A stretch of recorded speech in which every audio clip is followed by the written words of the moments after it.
বিশালগড়ের প্রত্যন্ত এলাকা হিসেবে পরিচিত অরবিন্দনগরে ভারতীয় শিশু নিকেতন ইংলিশ মিডিয়াম স্কুলে চালু হলো আধুনিক প্রযুক্তি শিক্ষা ব্যবস্থা। মঙ্গলবার দুপুরে স্কুলের projector house, smart kit, abacus সহ আধুনিক শিক্ষা ব্যবস্থার উদ্বোধনে উপস্থিত ছিলেন রাজ্যের মন্ত্রী শুক্লাচরণ নোয়াদিয়া, বিশালগড় বিধানসভার বিধায়ক সুশান্ত দেব, পঞ্চায়েত সমিতির চেয়ারপারসন অতসী দাস, বিদ্যালয়ের chairman Billal Hossain, Bishalgarh press club সম্পাদক তাজুল ইসলাম সহ অন্যান্যরা।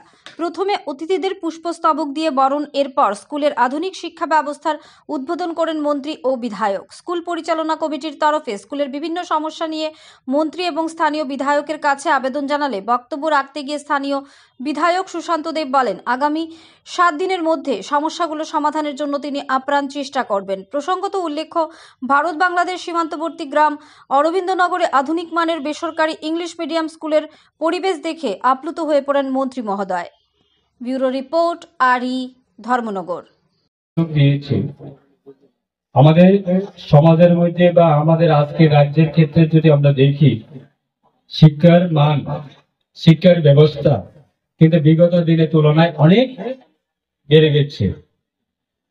আজকে রাজ্য সরকারের পক্ষ থেকে যে অন্যান্য ডিপার্টমেন্ট তুলনায় শিক্ষা দপ্তর বা এডুকেশন ডিপার্টমেন্ট সেটা কিন্তু অত্যন্ত গুরুত্ব দিয়ে, প্রায়োরিটি দিয়ে আমাদের রাজ্যের মাননীয় মুখ্যমন্ত্রী প্রফেসর ডক্টর মানিক সাহা মহোদয়ের নেতৃত্বে এই ডিপার্টমেন্ট পরিচালনা হচ্ছে এবং রাজ্যের মধ্যেও আমাদের রাজ্যের মাননীয় মুখ্যমন্ত্রীর নেতৃত্বে আমরা রাজ্য সরকারের বিভিন্ন পরিচালনার ক্ষেত্রে আমরা দেখি যে অত্যন্ত বিগত দিনে আমরা দেখতাম এডুকেশন সেক্টর এটা বেহাল অবস্থা ছিল এবং তার জন্য আমরা সেটা দুঃখিত যে আমাদের একটা বিরাট সংখ্যা, একটা অংশ যে আমাদের রাজ্যের মধ্যে একটা শিক্ষক সংখ্যা ছিল যে 10,323 জন। এই 10,323 জনের অবস্থা আজকে সেটা আমরা বলি না এবং তারা বিগত সরকারের আমলে যারা রিক্রুটমেন্ট করেছে, যে কেন্দ্র সরকারের গাইডলাইন সেটা মেনটেন্যান্স না করে আজকে যারা শিক্ষক নিয়োগ করেছে তাদের দায়ী থাকবে।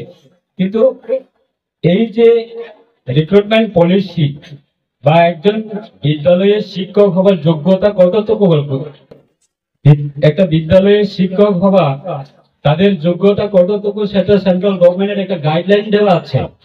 এই গাইডলাইনটা যদি মেনটেন্যান্স না করে, ফলো যদি না করে, তাহলে তাদের চাকরি কি হবে হবে না সেটা আইনের মাধ্যমে সেটা বলা যাবে। তার জন্য আজকে আমাদের সরকার প্রায় 6 বছর ধরে আমরা সরকার পরিচালনা করছি আমাদের রাজ্যের মাননীয় মুখ্যমন্ত্রী প্রফেসর ডক্টর মানিক সাহা মহোদয় এবং প্রাক্তন মুখ্যমন্ত্রীর নেতৃত্বে। আজকে আমাদের এই 6 বছর সময়ে আমরা প্রত্যেকটা ডিপার্টমেন্টে আমরা রিক্রুটমেন্ট নিচ্ছি, কিন্তু কোন ডিপার্টমেন্টে যে রিক্রুটমেন্ট নেওয়ার ক্ষেত্রে সেই রিক্রুটমেন্ট গুলি কোনোদিনে ক্যান্সেলেশন হয়নি বা তাদের কোনোদিনে সমস্যা হয়নি।